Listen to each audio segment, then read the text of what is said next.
A producer spent his last money on a train ticket to a studio. That one choice made him $400 million. This isn't about talent or luck. This is about smart positioning, paying for your own promotion, and standing out in your market. And you can use every strategy he used in your own music career. Section 1. Finding a mentor and reading the signs. Before Kanye became an artist, he was a producer who needed to learn the business. Instead of figuring it out alone, he found someone who was already successful. That person was No ID. This wasn't just networking. This was learning from someone who already solved the problems Kanye was facing. His mom helped him get connected, and then Kanye showed up and learned everything he could. This is the first strategy. Learn from someone who's already doing what you want to do. At the same time, Kanye was facing what looked like problems. He got evicted, he lost an artist he was working with, but he didn't see these as failures. He saw them as signs that he needed to make a bigger move. Most artists see obstacles and quit. Kanye saw them as signals that staying where he was wouldn't work. He needed to take action, and that led to a big decision that changed everything. Section 2. Getting close to opportunity. Kanye had already worked with Rockefeller Records. He made beats for Beanie Siegel's album, The Truth. He talked to Young Guru all the time on the phone and learned what was happening at Baseline Studios in New York. Through these talks, Kanye saw something important. Artists were always coming in and out of that studio. More access meant more chances to make beats, build relationships, and get noticed by the right people. But he had a problem. He lived in Chicago. After he got evicted, he made a smart choice. He moved to Newark, New Jersey. Not New York City, where rent was too high. Newark. It was close enough to take the train into the city whenever he needed. This gave him regular access to the studio without spending too much money. This is the second strategy. Get close to opportunity. Put yourself near the action, even if you can't afford to be right in the middle yet. Being close put him in the same rooms as Jay-Z, Dame Dash, and every major artist at Rockefeller. He wasn't sending emails anymore. He was building relationships face to face, and that makes a huge difference. But just being close wasn't enough. Kanye had already figured out how to be different. In early interviews, he explained his target audience clearly. He was going after fans who liked Tribe Called Quest, Mobb Deep, Nas, and Jay's first album. He found a gap in the market and filled it before he ever dropped a song. That's knowing your position before you start, not figuring it out later. Section 3. Building your own buzz. When H to the Izzo became a hit for Jay-Z, everyone wanted Kanye's production. Labels and artists wanted that sound on their albums. This gave him steady money while he built his rap career on the side. Most producers would have stayed comfortable. The money was good, the work was steady, but Kanye wanted more. Then the car accident happened in October 2002. His jaw was wired shut. Instead of waiting to heal, he recorded through the wire while his mouth was still wired. This wasn't just about working hard. It was about creating a story that made his music stand out. The song wasn't just music, it was a story with built-in marketing power. And that's when his smart planning became clear. Rockefeller wasn't pushing his project yet, so Kanye hired his own team to promote Through the Wire before the label helped. He already had buzz in Chicago because Slow Jams with Twista and Jamie Foxx hit #1. He used that local success to build a bigger campaign. In an interview with In the Streets, he explained exactly what he did.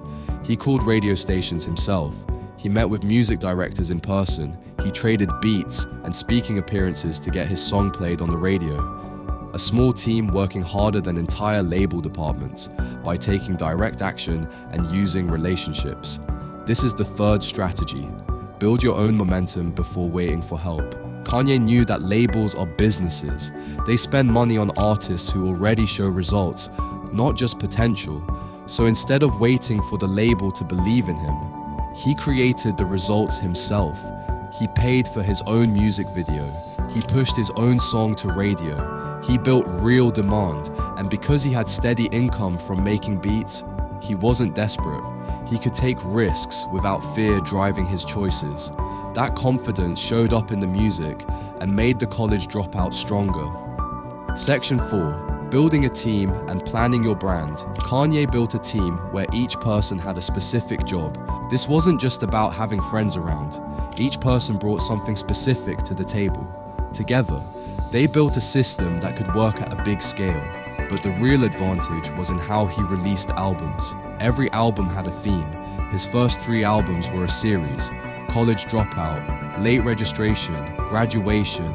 Each album had different looks, different stories, and different sounds, but the changes were careful. He moved the sound forward enough to show growth, without losing fans who loved the last album. When College Dropout came, the music fit with conscious rap artists like Mos Def and Common. It felt like a natural next step from A Tribe Called Quest. This let him connect with older fans who loved that style, and younger fans discovering it for the first time. His branding was just as planned. The pink polo, the popped collar, the dropout bear, every visual choice made him look different from other rappers at that time, and he knew exactly who his audience was. College Dropout wasn't just an album name, it was his target market. The whole project was made for college-age listeners. Songs like School Spirit spoke directly to them. His first tour showed this targeting. He performed at Virginia Tech, Pace University, George Washington University, and the University of Connecticut. He went straight to his market, instead of just playing typical venues. Section 5. Using stories to launch albums. Kanye created a system for launching albums. Every release had a story or moment that got attention before the music came out. College Dropout was built on an origin story. Producer survives a car accident. He recorded through the wire while his mouth was still wired. He dropped out of college to chase music. The story made people care before they heard the full album. Late Registration launched with a big cultural moment. The George Bush comment on live TV. News coverage everywhere created massive awareness. Graduation was positioned against direct competition. The release date battle with 50 Cent. 2 big albums dropping the same day. The story of who would sell more got media attention and made people want to buy it. 808s and Heartbreak was framed by personal loss. His mother's death created emotional context. My Beautiful Dark Twisted Fantasy came after public backlash from the Taylor Swift incident. The story was about coming back stronger. That album is now considered one of the greatest hip-hop albums ever. This is the 4th strategy.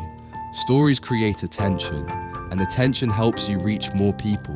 Kanye knew that people don't just buy music, they buy stories that make them care about the music. But he didn't just rely on controversy. He kept changing his sound to stay relevant as music changed. Each era had a different sonic style. He refused to be stuck in one lane, which meant he never became outdated when trends shifted. The music changed, the visuals changed, the stories changed, and that's why his career lasted decades, instead of fading after one successful album. This breakdown isn't about celebrity gossip. It's about smart execution. Kanye didn't wait for the industry to pick him. He positioned himself near opportunity. He paid for his own promotion. He built real demand before asking for label support. He knew his target market before releasing. He made his brand look and sound different. He built a team that could execute at scale, and he understood that labels are businesses that spend money based on proven results, not just talent. Most artists wait for someone to believe in them. Kanye built proof that people wanted his music, then used that proof to negotiate from strength. He moved cities to be close to opportunity. He recorded during recovery to create a powerful story. He paid for his own video. He called radio stations himself. He traded his beats for radio play. He built his own team when the label wasn't ready to help. These moves don't require talent, they require smart thinking and willingness to work before anyone validates you. The question isn't whether this works. The case study proves it does. The question is whether you're willing to use these strategies in your own career, because the blueprint is right here.